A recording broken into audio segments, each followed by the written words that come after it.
नाजरीन, अवामी न्यूज़ में खबरन जो सिलसिलो जारी है। इन वक्त असीं के कपरु में वधंदड़ महांगाई सबब अवाम सख्त परेशान। इंतज़ामिया पारां अवाम के को भी रिलीफ न दिनो वियो है। शहरी परेशानी सबब बिन वेलन की मानी लाइ परेशान आहिनि। खाधे पीते जी शयुनि जा अघ आसमान से ॻाल्हियूं करण लगा। इंतज़ामिया पारां को भी ऑफिसर अञा ताईं मार्केट में लड़न की ज़हमत न कई है। दुकानदारन वटि न रेट लिस्ट मौजूद है। मुनाफ़ाखोरन पंहिंजे मनमानी जा रेट मुक़रर करे हथरादू महांगाई करे छड़ी है। तासरात से जो महंगाई पे बहुत असरात पड़े हुए, इसमें गाड़ी और ट्रांसपोर्ट में किराया बढ़ा दिया, रेट में बहुत ज़्यादा महंगाई हो गई है। चीनी जो 80 रुपये किलो थी पहले अभी 90 रुपये किलो चीनी हो गई है। दालें महंगी हो गई है। ऑयल घी के जो रेट है उस काफ़ी पहले से बढ़ गई है। जो सरसों का तेल 150 रुपये किलो था वो अभी 240 रुपये किलो है। घी है वो पहले 180 रुपये किलो था, वो भी 240 रुपये किलो घी है। महंगाई बहुत ज़्यादा हो गई और लोगों को लेने की पहुँच से बहुत दूर है। इंतज़ाम में कोई नहीं आती, कोई पूछ नहीं होती, ना कोई लिस्टों का हमारे से पूछते हैं, समझे नहीं। और कारोबार सारा हमारा ख़त्म हो गया। महंगाई की वजह से गाहक भी हमारे से मुतमिन नहीं होता है।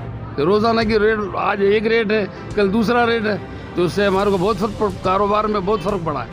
मैं खुद व्यापारी एसोसिएशन का नायब सदर कपरु सिटी का हाजी इस्लामुद्दीन मेरा नाम है और हम पुराने दुकानदार हैं, लेकिन महंगाई की वजह से हमारे असरात कारोबार में बहुत मुतासर हुआ हमारा।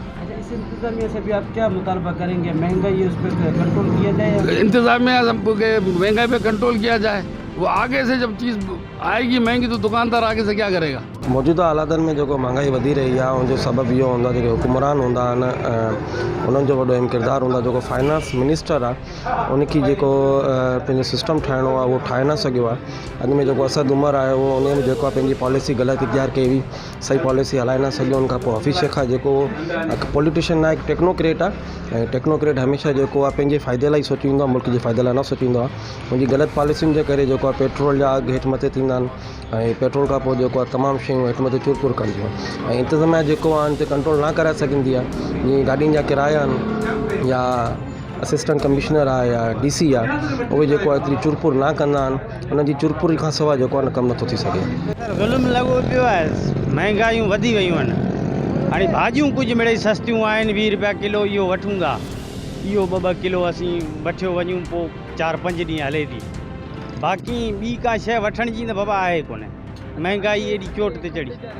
अटे ऐं खंड जा हाई लेवल जा रेट थी विया आहिनि। 2500-2600 रुपया अटो लॻो पियो आहे। ग़रीब माण्हू छा खाई?